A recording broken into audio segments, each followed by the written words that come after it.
Here's one more example of an improper integral with an infinite limit of integration. So after viewing the first two example videos, you may be comfortable with the idea that I'm not going to do the whole graphical approach again. We're just going to say that, okay, we've got this infinite limit of integration here, but we want to integrate over a finite interval. So we're going to think of this as the integral from 2 to t, taking the limit then as t approaches infinity. So we're thinking of this as t is some finite number, but we're going to allow t to get bigger and bigger and bigger, to grow without bound, and see if the value that comes out of this is approaching some finite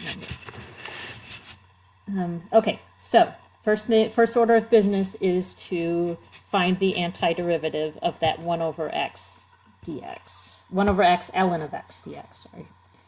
So let me just write that as its own indefinite integral here.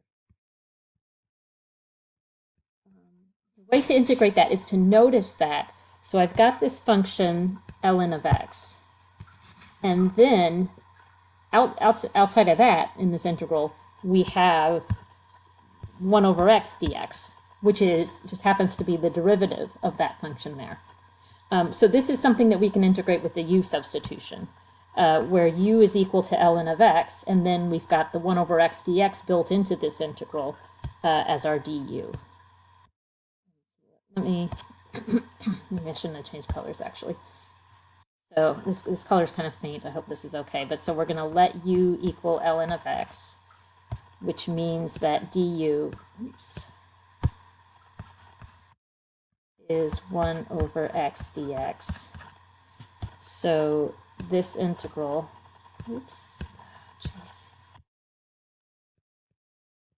is, we could look at it as 1 over ln of x times 1 over x dx. And so that's the integral of 1 over u du. The antiderivative of 1 over u with respect to u is natural log of u, or of the absolute value of u. I guess I'll write that. Plus c, which would be the absolute value of u is ln of x. U is equal to ln of x. I'll color code that. So our antiderivative in this case is actually ln of x. So back to this improper integral here.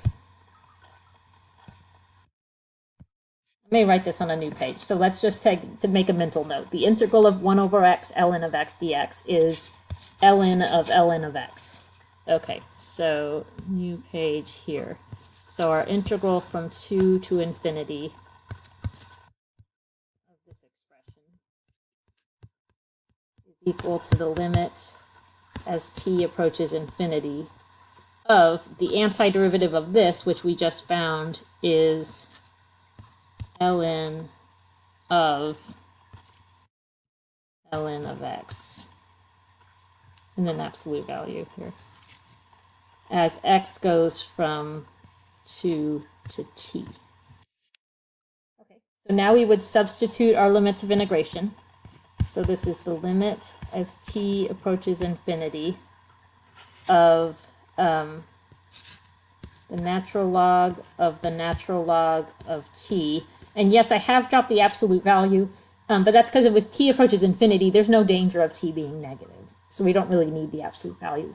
The absolute value is there because the logarithmic functions are only defined, or the natural log of x is only defined for x strictly greater than 0. We can't mess with negative numbers inside of logarithms. But this is clearly positive, so we don't really need the absolute value there to protect us with that.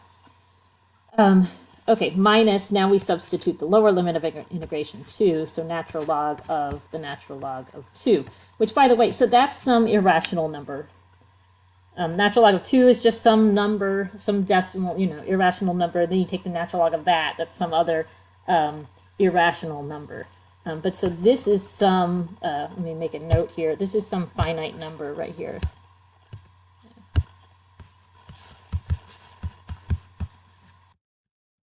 It's best to leave it expressed as natural log of 2 because that's an exact value.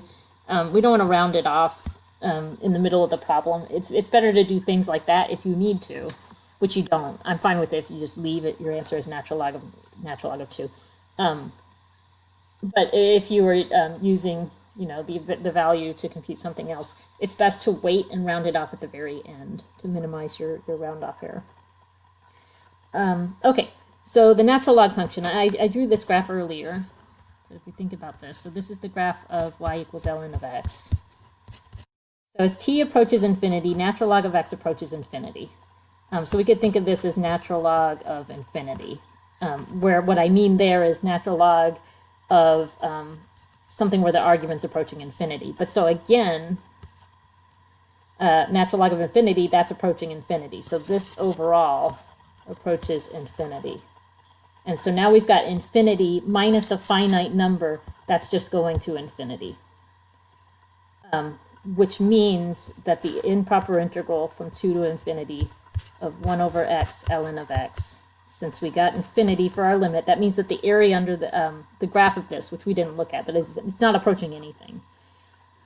And so this improper integral diverges.